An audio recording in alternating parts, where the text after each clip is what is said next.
I'm only gonna exposing the truth behind the lies and fighting for the freedom of awareness. America's first competition talk show. You're in the Hub.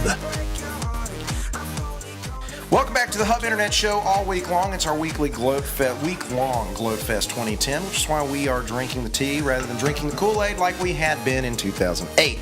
And honestly, we're talking about the economy today because, quite frankly, and this is the reason Rich is on, we needed a Frederick Douglass Republican that believes deep down in his soul that you can make it on 40 acres and a mule. Because at the end of the day, within the next 2 years, Rich, that's about what we're going to have to make it on.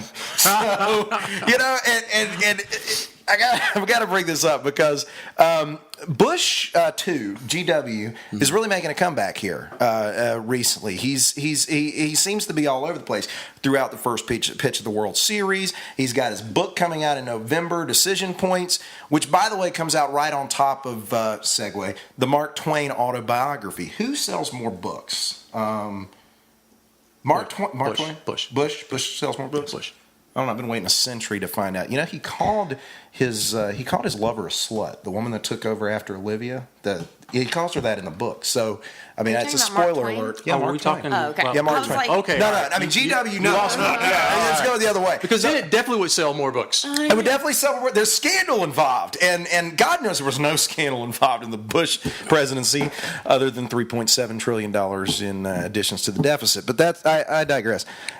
He said, reflecting back on his presidency, that he does not regret the decision he made to pass the TARP, the Troubled Asset Relief. He said that at some point Henry Paulson, Ben Bernanke sat down with him a week or two before he passed TARP, signed it, and said, we got to do something significant or we will you stand to suffer a great depression bigger than the Great Depression. And he said it was never really hard for him after that to make that decision. To quote him in his book, I used your money to prevent a collapse from happening.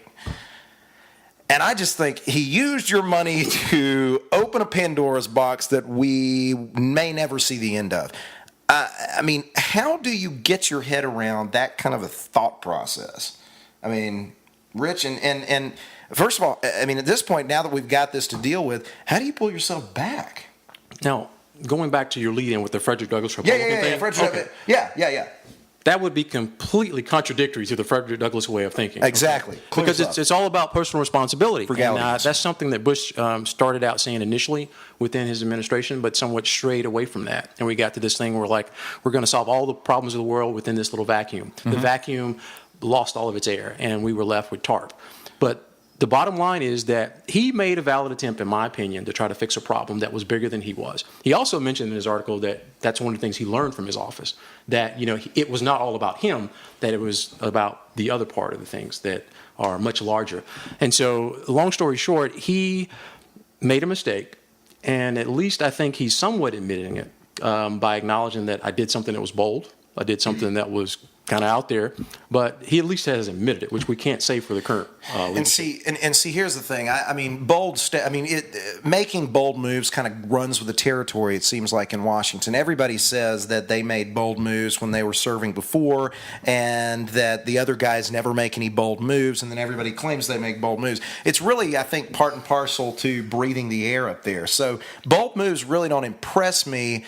Smart moves impress me. And you're talking about a president, Whitney, that added $3.7 trillion to the deficit in 8 years and passed the largest expansion of government programs, Medicare Part D, the largest expansion since the Great Society. Well, I also think a lot of the point of his book is that you can't call it until you walk a mile in my shoes kind of thing, and that being the president has so many nuances that we can't even fathom, that these kind of decisions, it's not like he did it by himself. He says he sat down with the nation's top economic advisors and said, what should we do? And did as they advised him, acknowledging, I'm not the expert in economics. I'm the president. I have to make this call.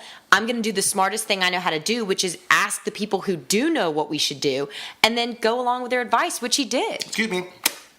No, let me check my stock portfolio. That would work. Let's do that, and I will add it to my offshore account. just to me. The name of the book was Decision Point. And one thing we can say about made a George W. decision. Bush, Yeah. whether they were good, bad, or indifferent, He made decisions. he made decisions. Yeah. I mean, we can't say that about the current administration. Well, I mean, he's making decisions, all right. I mean, the passage of Obamacare, the passage of the closing in on $2 trillion in spending. I mean, you look at Bush's $3.7 trillion. The reason people are upset is because on top of TARP, I mean, he hadn't even warmed the seat in the Oval Office yet, and President Obama passes Stimulus 1. And we look at a budget which in 2009 he said was around $42 trillion being added to the deficit over the next 8 years if he were to stay 8 years. They upped it to $45 trillion in the 2010 summary. So if this guy stays in, he will spend more in 8 years than every president in the U.S. combined. It'll triple it 3 times over. And when you look at the numbers, you talk about if we were to just fund Medicare and Social Security, the top two things that we have to fund in the government, this mandatory spending, by 2050 we have a low income tax bracket of 25%, a middle income tax bracket of 54 to 56%, a top 2% tax bracket of 88% before state and local taxes. To say this is unsustainable is really a laughing stock at this point. And to say we can't wrestle with the elephant in the room, at some point we're going to have to, aren't we? I mean, spending cuts are just, you don't even have an option at this point. Well, this is where the Tea Party comes in. Exactly. When things get this bad, you have movements like the Tea Party when they can see what the foreseeable future, an 88% tax. Why work? Yeah. I'll just jump on the government's ticket too. Yeah, I'm thinking long before 2050, I buy property in Israel or Dubai. Yeah. And, and just sleep happy. And that's why, the American Revolution kind of spirit of the Tea Party is exactly what we do as a government of the people. We believe that the people control the government and not the other way around. And I think that the Tea Party movement speaks very loudly to that ideology. Yeah, and see, this thing is, I mean, and this is an interesting part about the Hub Show is that most of us, if you listen to watch all the time, most folks, we're a younger crowd, and we are going to have to deal with this at a level. I mean, we look at Social Security and Medicare payouts, and it's obviously it's a political football that our grandparents and even our parents certainly don't want to deal with because they're relying on it, and honestly, it is unfair to have to deal with these things, that people are going to get shafted when we start dealing with these things. Those of us who are younger are brave enough to address them because maybe we already know we're shafted. We're FU'd. And it doesn't really matter whether we address it or not. It'll happen to us if we don't happen to it. So, I mean, at the end of the day, though, obviously you scale this kind of a thing back, but at some point we can't ignore it any longer, right? The time has come. It's not what you make. I mean, we probably make a lot more than our parents ever made in their lifetime at their age in their career, but it's what you keep. And we have been basing all of our policies on, well, the more you make, the more we tax, the more we take. We got to stop that. And then we need to seriously look at not how much we spend, but what we spend it on. The agencies, all the government programs, the fluff, they need to go away. If we're going to lead, if Tea Party is going to lead the way, we need to make a conscious decision that we need to look some people in the face and say, we no longer need your services, and we need to shrink the size of government. Yeah.